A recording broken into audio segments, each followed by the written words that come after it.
Hello નમસ્કાર વિદ્યાર્થી મિત્રો, અક્ષરમ ઓનલાઈન એજ્યુકેશન પ્લેટફોર્મ પર આપ સૌનું સ્વાગત છે.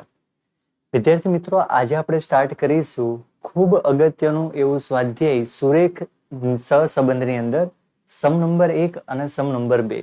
સુરેખ સહસંબંધ આવડશે તો ત્રીજું ચેપ્ટર છે સુરેખ નિયત સંબંધ, એ તમને આવડશે જ. માટે ખાસ ધ્યાન રાખજો, સુરેખ સહસંબંધ એકદમ ક્લિયર રાખવાનું છે. તો ચલો, હજુ પણ ચેનલને સબસ્ક્રાઇબ ન કરી તો કરી દો જલ્દી, જેથી આવા જ વિડીયો સૌ પ્રથમ પહેલા તમને મળી શકે. તો ચલો શરૂઆત કરીએ છીએ આજે દાખલાની. લાસ્ટ સેશનમાં આપણે સૂત્ર તૈયાર કર્યા હતા અને સૂત્ર આઈ હોપ કે તમને લોકોને સારા તૈયાર થઈ ગયા હશે. નિયમો યાદ છે ને? જ્યારે ટૂંકી માહિતી આપેલી, ટૂંકા આંકડાની રીત જે સરળતાથી આપણે કરી શકતા હોય તેના માટે XY ની રીત. જો આંકડાકીય માહિતી મોટી છે, સાપેક્ષલ નિરપેક્ષલ જે આપણે કહીએ છીએ, X અને Y અક્ષ જે છે એ મોટી માહિતી હોય તો એના બંને મધ્યક પૂર્ણાંકમાં હોય તો x - x બાર વાળી કરીશું. બેમાંથી કોઈ પણ એક અપૂર્ણાંક આવશે તો આપણે કરીશું યુવી ની રીત. તો જોઈએ આજની રીત આપણે શેનો ઉપયોગ કરીશું. એક સોસાયટીમાં રહેતા 7 કુટુંબમાંથી મેળવેલા નિદર્શમાં પિતાની ઊંચાઈ સેમીમાં અને તેમના પુખ્ત વયના પુત્રની ઊંચાઈ પણ સેમીમાં નીચેની આપેલી માહિતી પરથી સહસંબંધાંક ગણો. ખાસ યાદ રાખજો, ચેપ્ટર નંબર 2 સહસંબંધાંક આવો શબ્દ વાપરેલો હોય. ક્લિયર? ચલો હવે શરૂઆત કરીએ છીએ આપણે ક્વેશ્ચન. પિતાની ઊંચાઈ જેને આપણે કહીએ છીએ x, પુત્રની ઊંચાઈ જેને આપણે કહીએ છીએ y. આપેલી છે માહિતી, બંનેની ઊંચાઈ સેન્ટીમીટરમાં આપેલી છે. દાખલો મહત્વનો એટલા માટે થઈ જશે કારણ કે 2024 અને 2020માં પૂછાયેલો દાખલો છે, તો મહત્વનો તો થાય જ છે આપણા માટે. ચલો હવે ડાયરેક્ટ લખી દીધું છે x - x કારણ કે કોલમ તૈયાર આપેલા છે. તો સર્વપ્રથમ આપણે શું કરવાનું? તો સર્વપ્રથમ પહેલા આપણે ફાઇન્ડ કરવાનું છે x બાર અને y બાર. કેમ? નંબર 1, આંકડાકીય માહિતી મોટી છે. હા મોટી છે તો પહેલા મધ્યક શોધો. તો મધ્યકનું સૂત્ર શું? તો કે x બાર બરાબર સિગ્મા x અપોન n અને y બાર નું સૂત્ર શું? Sigma y upon n. તો ચલો પહેલા આપણે મધ્યક શોધીએ છીએ. મધ્યક બધાને આવડે છે ને? સરવાળો કરવાનો છે. ચલો પહેલા સરવાળો કરીએ. કેટલો થાય છે? 170, 169, 168, 167, 166, 165, 164. જવાબ આવે છે 1169. તો આપણે અહીંયા લખી દઈશું 1169. ચલો એ જ જવાબ આપણે અહીંયા લખી દઈએ. કેટલું મળ્યું આપણને? 1169. n તમને ખબર છે ને? ગણો 1, 2, 3, 4, 5, 6 અને 7. તો ડિવાઈડ કેટલા કરીશું આપણે? 7 કરીશું. તો અહીંયા લખાય 7.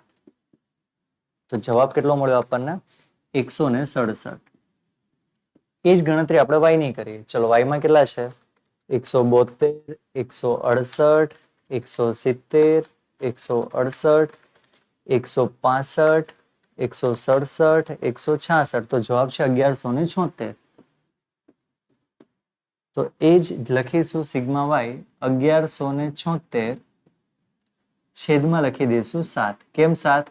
તો કે માહિતી કેટલી આપેલી છે? 7. તો ભાગ્યા 7 કરીશું તો જવાબ કેટલો મળશે? 168. શું તમે મને કહી શકશો કે કઈ રીતે થશે? તો તમે કહેશો કે સર બંને મધ્યક આપણને પૂર્ણાંકમાં મળ્યા. પૂર્ણાંકમાં મળ્યા તો આપણે કઈ રીત થાય? x - x બાર ની રીત કરીશું. તો ખાસ યાદ રાખજો, અહીંયા આપણે x બાર કેટલા લેવાના છે? જે આપેલા છે એ જ લેવાના છે, 167. અને અહીંયા y બાર આપણે કેટલા લઈશું? 168. પૂર્ણાંકમાં આપેલી હોય ને તો એની એ જ માહિતી લઈ લેવાની, જેથી કરીને આપણો જવાબ, ભલે મેં ગણતરી નથી કરી પણ જે મધ્યક મળેલો છે એ જ મધ્યકને જો હું લઉં ને ગણતરીમાં તો મારો જવાબ હંમેશા શૂન્ય જ આવે. મેં ગણતરી નથી કરી પણ જવાબ શૂન્ય જ આવશે. જુઓ હવે આ જે 167 છે એ x માંથી કિંમત માઇનસ કરતી જવાની છે. તો શોર્ટકટ ટ્રીક ખાસ શીખી લેજો, જેથી કરીને એક્ઝામમાં આપણા માટે થોડું સરળ રહે. તો ચલો હું જે રીતે બોલતો જાઉં છું કેલ્સીમાં એ રીતે કરતા જજો. ચલો એકદમ શોર્ટકટ રીત. ઘણા છોકરાઓ કરે 170 - 167, જવાબ લખે -3. 169 - 167 પછી લખે જવાબ -2. 168 - 167 -1 પછી ઓન, પછી પાછું. એવી ગણતરી નથી કરવાની, આપણે સ્માર્ટ વર્ક કરીએ. ચલો કેલ્સીમાં પહેલા ઓન બટન દબાવો, પછી 170 ટાઈપ કરો. 170 માઇનસ કેટલા છે? 167 બરાબર કેટલો જવાબ આવ્યો? 3. 3 જવાબ આવ્યો. હવે આપણે ઓન નું બટન નથી દબાવવાનું. હવે જો હવે ડાયરેક્ટ હું કરીશ 169 બરાબર એટલે કેલ્શિયમમાં જવાબ આવશે 2. પછી કરીશ 168 બરાબર તો જવાબ આવશે 1. પછી કરીશ 167 બરાબર 0. પછી આવશે 166 બરાબર તો જવાબ આવશે -1. પછી છે 165 બરાબર તો જવાબ આવશે -2.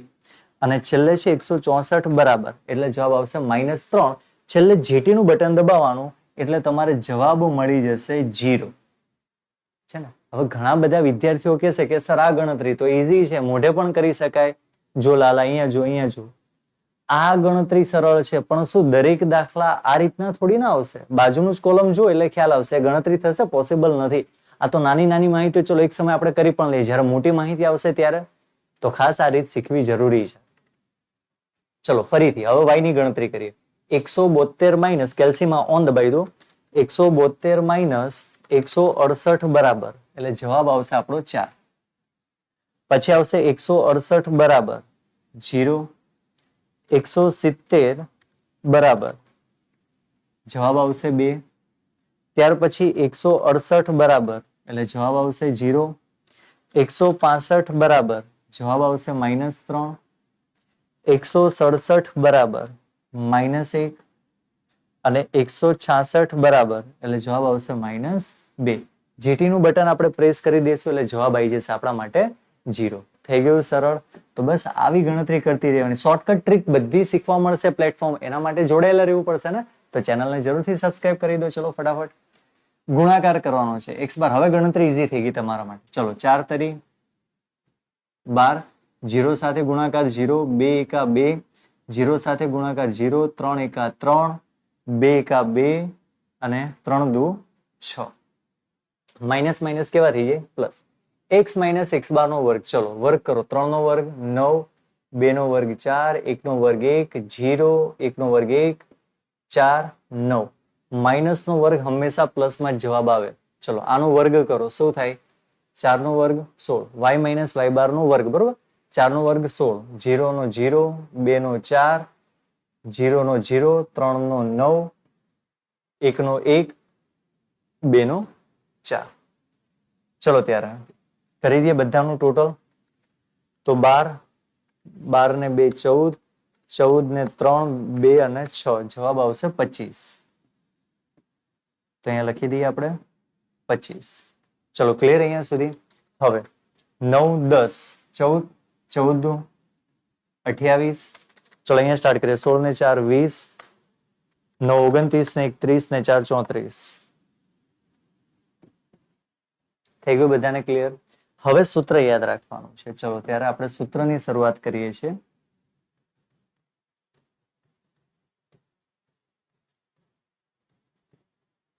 સહસંબંધાંક r બરાબર sigma x minus x bar into y minus y બાર અપોન અંડર રૂટની અંદર sigma x minus x bar નો વર્ગ into sigma y minus y bar નો સ્ક્વેર. ચલો બધી કિંમત જોઈને મૂકવાની છે ખાલી. x માઇનસ x બાર y માઇનસ y બાર કેટલો મળ્યો આપણને? 25. તો અહીંયા આપણે લખીશું 25. x માઇનસ x બાર નો વર્ગ કેટલો મળ્યો છે આપણને? 28 અને 34. તો આપણે અહીંયા લખી દઈશું 28 અને અહીંયા આપણે લખી દઈશું 34. ચલો 25, 28 નો વર્ગ કરી દે, રૂટ નીકાળીએ છે તો એનું રૂટ આવશે 5.29 ગુણ્યા 34 નું નીકાળીએ છીએ રૂટ તો જવાબ આવશે 5.83. બંનેનો આપણે કરી દઈએ છીએ ગુણાકાર. 25 ના છેદમાં 5.29 ગુણ્યા 5.83 જવાબ છે 30.84. તો ડિવાઈડ કરી દઈએ તો ફાઇનલી આપણને આન્સર મળશે 25 ભાગ્યા 30.84 તો 0.81. ક્લિયર? 0.81 તમારા લોકોને ગણતરી કરતી જવાની છે. તેથી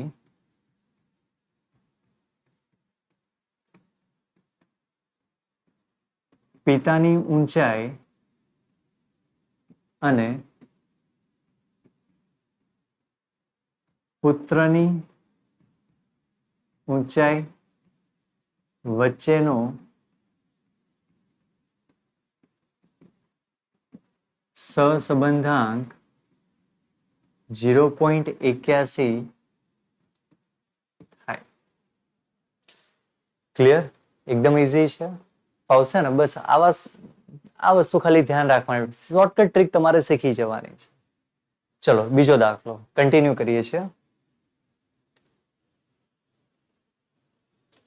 કમ્પ્લીટ? ઓકે, ચલો આગળ વધીએ છીએ. હવે જુઓ દાખલા નંબર 2. નાસ્તા બનાવતી એક સ્થાનિક ગૃહ ઉદ્યોગ કંપની દરેક નાસ્તા 100 ગ્રામના પેકેટમાં વેચે છે. એક નવા પ્રકારની વેફરની કિંમત નિર્ધારણ માટે તેના ભાવ અને માંગનો પ્રાથમિક અભ્યાસ કરતા નીચેની માહિતી મળે છે. હવે ખાસ જુઓ, વેફરનો ભાવ આપેલો છે, એટલે ભાવ કેટલો છે એને પ્રમાણે એની માંગ કેટલી છે એ તમને અહીંયા આપેલું છે. હવે બંને વચ્ચે સહસંબંધાંક કેવો છે એ આજે આપણે જોવાનું છે. તો ચલો શરૂઆત કરીએ. સર્વપ્રથમ આપેલી માહિતી મોટી છે, બરોબર છે. નિયમ છે 30 કરતા મોટી હોય, 30 કરતા મોટી હોય એટલે મધ્યક શોધી નાખવાનો. 30 કરતા માહિતી નાની હોય તો XY ની રીત તમે ડાયરેક્ટ કરી શકો છો. આ માહિતી ક્યાંક ને ક્યાંક 30 કરતા મોટી છે, એ તમે XY ની રીતથી પણ કરી શકશો. પણ આપણા માટે સરળ રીત કઈ પડશે? તો આપણા માટે સરળ રીત પડશે મધ્યકથી. ચલો પહેલા આપણે મધ્યકનું સૂત્ર મૂકી દઈએ. મધ્યકનો જે જવાબ આવે પછી આપણે નક્કી કરીશું કે યુવી ની રીત છે કે x - x બાર ની રીત છે. પણ આપણે અહીંયા ફોર્મેટ પહેલેથી તૈયાર આપી દીધું છે ને, એટલા માટે આપણને ખ્યાલ આવી ગયો છે. એક્ઝામમાં આવું ફોર્મેટ તૈયાર નહીં હોય તમારે લોકોને, એટલે પહેલા મધ્યક શોધી લેવાનું. ચલો મધ્યકનું સૂત્ર શું? Sigma x upon n. અને y બાર નું સૂત્ર શું? Sigma y upon n. ચલો પહેલા આપણે ટોટલ કરી દઈએ બંનેનું. કેટલું થાય છે? 24 plus 26 plus 32 plus 33 plus 35 plus 30. કેટલો જવાબ આવ્યો છે? 150. અને આનું કરીએ કેટલો આવશે? 27 પ્લસ 24 પ્લસ 22 પ્લસ 20 પ્લસ 15. એકવાર ચેક કરી લઈએ. ચલો ફટાફટ પહેલા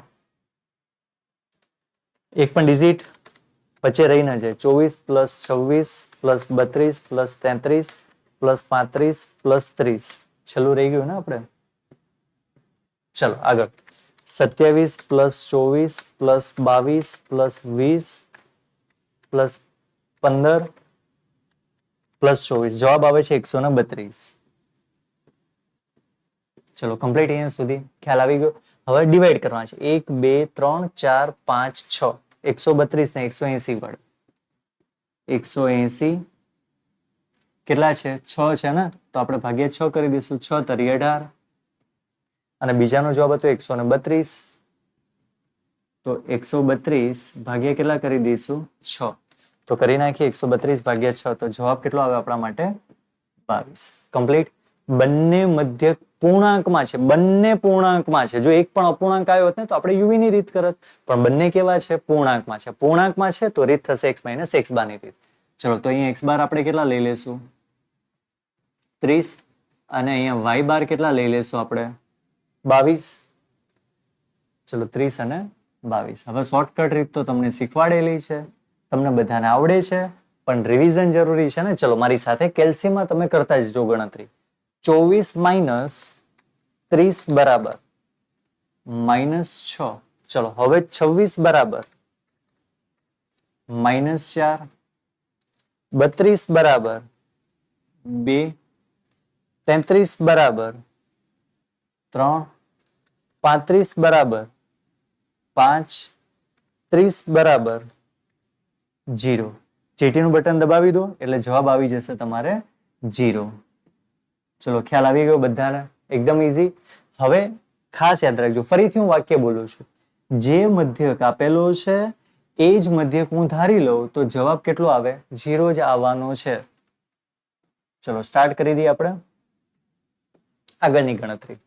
27 માઇનસ 22 બરાબર કેટલો જવાબ આવશે? 5. 24 એટલે 2. 24 બરાબર 22 બરાબર તો 0 જ થવાનો છે. 20 બરાબર -2 થશે. 15 બરાબર -7 થશે. અને 24 બરાબર 2 થશે. જેવું જીટી દબાવશે એટલે જવાબ કેટલો આવી જશે? 0 આવી જશે. સમજાઈ ગયું અહીંયા સુધી? આ નાની નાની ગણતરી છે તો ઘણી વખત આપણે ઓરલી કરી શકતો હોય, પણ જ્યારે મોટી આવશે તો આ રીત તમારા માટે ખૂબ ઉપયોગી સાબિત થશે. ચલો પ્લસ માઇનસ માઇનસ એટલે આ બંનેનો ગુણાકાર કરવાનો 6 પંચા 30 માઇનસ 4 દુ કેવા થશે -8 થશે. ચલો ત્યાર પછી 0 સાથે ગુણાકાર 0 3 દુ -6 7 પંચા -35 અને 0. x નો વર્ગ કરતા જઈએ. ચલો 6 નો વર્ગ 36, 4 નો વર્ગ 16, 2 નો વર્ગ 4, 3 નો વર્ગ 9, 5 નો વર્ગ 25, 0 નો વર્ગ 0. y પરથી 5 નો 25, 2 નો 4, 0, 4, 7 નો આવશે 49, 2 નો જવાબ આવશે 4. ચલો ક્લિયર છે અહીંયા સુધી? કરીએ બધાના ટોટલ. -30, -8, -6, -35 તો જવાબ આવશે -79. ક્લિયર? ચલો ત્યાર પછી 36 + 16 + 4 + 9 + 25 આન્સર કેટલો આવે છે 90. અને છેલ્લાનો 25 ને 4 29 ને 4 33 49 અને 4 જવાબ આવે છે 86. ચલો કમ્પ્લીટ અહીંયા સુધી બધાને ખ્યાલ આવી ગયો? ટેબલ બનાવતા આવડે પછી તો તમને ફાવે છે. આગળ સૂત્ર બધાને આવડવું જોઈએ.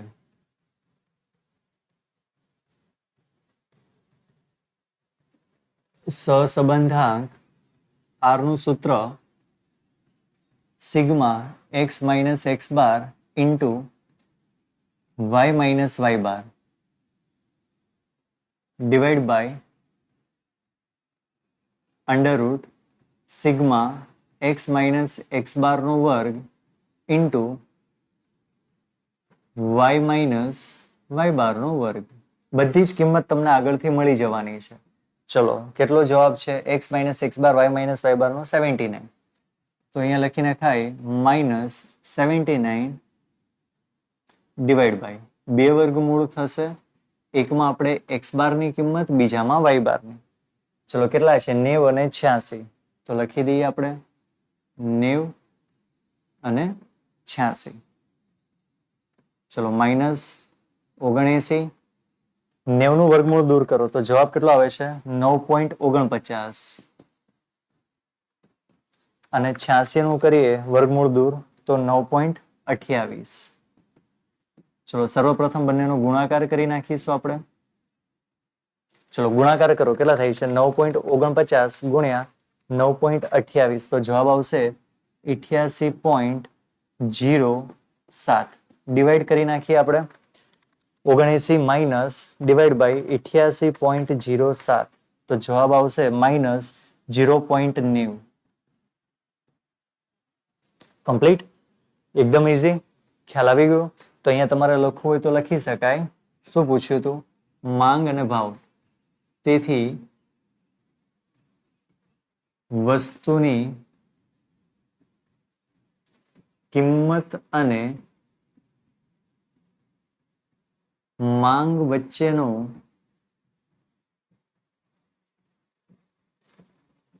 સહસંબંધાંક -0.90 થાય છે. એકદમ ઇઝી. કોઈ પણ વસ્તુ વિદ્યાર્થી મિત્રો અઘરી હોતી નથી. એ અઘરી એટલા માટે લાગતી હોય છે કારણ કે અત્યાર સુધી આપણે એના ઉપર પ્રેક્ટિસ કરી નથી હોતી. બધી જ વસ્તુ સરળ હોય છે. તમારે ખાલી કરવાનું શું છે? લેક્ચર અટેન્ડ કરવાના છે. આ જ દાખલાને આ રીતથી તમારે ગણતા રહેવાના છે. તમે 2-3 વખત પ્રેક્ટિસ કરશો ને પછી આ રીતના દાખલા કોઈ પણ તમને આપીએ ને તમને આવડે છે. ખાલી યાદ એ રાખવાનું છે આપેલી માહિતી 30 કરતા મોટી છે, મધ્યક શોધ્યો છે, બંને પૂર્ણાંક આવે છે તો આપણે x - x બારની રીતનો ઉપયોગ કરવાનો છે. કેટલી સરળ રીત છે. તો બસ આ રીતના આપણે દાખલાની પ્રેક્ટિસ કરવા માટે પ્રેક્ટિસ શીટ આપેલી છે. જરૂરથી ત્યાં જઈને પ્રેક્ટિસ કરો આ દાખલાની, જેથી કરીને બોર્ડની અંદર કે એક્ઝામની અંદર પૂછે તો આપણે સરળતાથી ગણી શકીએ. વધુ આપણે નેક્સ્ટ સેશનમાં જોઈશું. ત્યાં સુધી bye, have a nice day.